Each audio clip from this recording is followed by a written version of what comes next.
Hello and welcome to the Greasy Bench. Today we will be doing something not so greasy, but in order to make this video and future videos, I need to upgrade my 2012 MacBook Pro from 4 GB of RAM to 8 GB of RAM. The process is pretty straightforward and you can find the detailed guide on the iFixit.com website. The memory I will be using for this project is two 4 GB modules from TimeTech, so it makes a total of 8 GB of memory for the Mac. I found this memory online. No affiliation with TimeTech or Amazon for these matters, but this is the memory I use because the price was right. So then again, I'm upgrading this MacBook from 4 GB of RAM to 8 GB of RAM. And the supplies that you will need for this process are, of course, the memory, your laptop, a rubber tray just in case of parts that you need to store, and a screwdriver set. This screwdriver set is rather important that you have a 00 Phillips head, as the screw heads on the MacBook are really soft, and if you use the wrong size, you can really damage them fast and strip them. Be sure that you have the right screwdriver set. Also, you will need a spudger that will come when you open the case, and it's a really neat thing to have. And of course, if you don't have the rubber tray, you can also do this little hack that I do. I like it because I keep it on the same shape of the project that I'm doing, and it's a rectangle covered with duct tape, so I can stick all the screws on it as I go, and I can keep the same pattern because the screws have different sizes on this computer. So let's put it aside and let's get started. So flip your computer because you're going to start opening the underside. Make sure you put it on the same orientation that you're going to be working on. The memory is on the closer to the front side of the computer. And another thing that is rather important, make sure that your computer is turned off. I know that this computer is turned off because I did it before I started the video.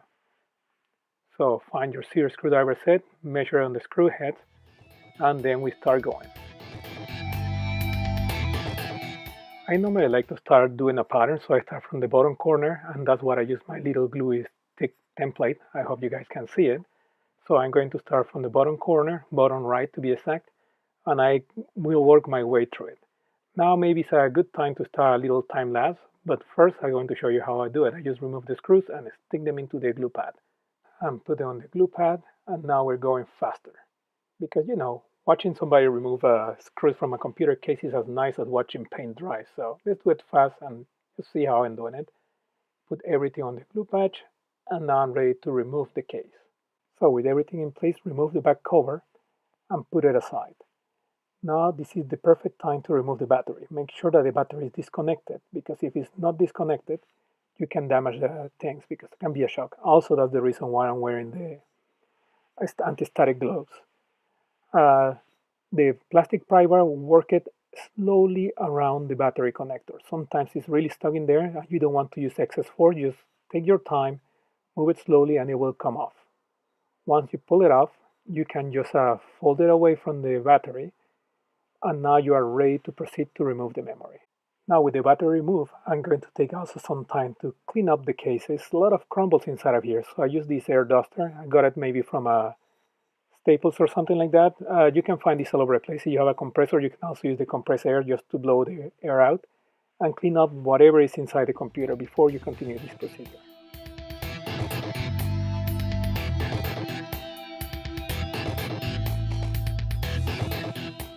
Now the computer is almost clean. We're going to open our memory and be really careful the way you cut it. You don't want to damage any of the memory banks that we just got. So we are careful. We open the case and we get out the instruction manual. We read it thoroughly, trust me. And now we set the memory aside and we are ready to proceed. We need to make sure that they are the same memory for the computer.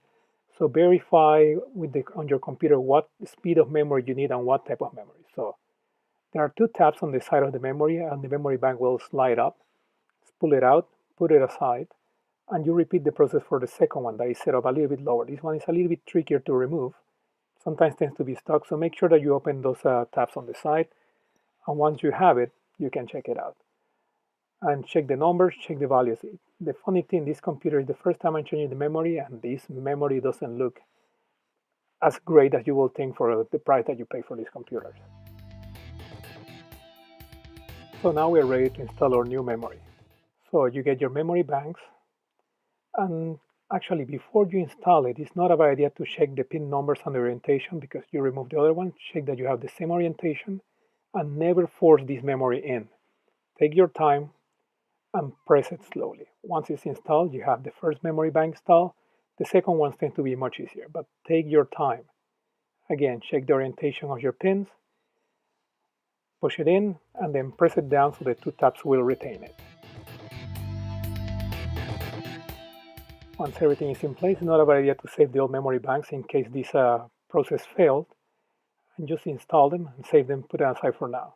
What I'm going to do is I'm going to close partially the case. I'm just going to install 4 of the screws, and that's what I'm doing here super fast so I can test the computer, turn it on and see what's going on. So once this is done, flip the computer around. Everything feels solid. Open it, and the moment of truth, turn on the computer. If at this moment everything fails, maybe chances are your computer is in trouble. But everything seems to be booting all right. I've made this thing go a little bit faster because, again, it's like watching a computer boot. It's like watching paint dry. So the computer is here. You can see a nice Paul Reed's guitar. I wish I had one of those. Now I check on my Mac to see how much memory do I have. Check it out. And look at that. I have 8 gigabytes of RAM in the computer. So that's pretty much what the process is. Now I just need to go and close the computer. And now chances are if you're watching this video, I use this very computer to edit this video. Now I hope this video was good for you. This is the memory grade for a MacBook mid-2012. And if this video was useful for you or if you like it, please hit the like button. And if you like to see more videos, please subscribe. This is all we have for today on the Greasy Bench, and see you next time. Now, time to finish closing the computer.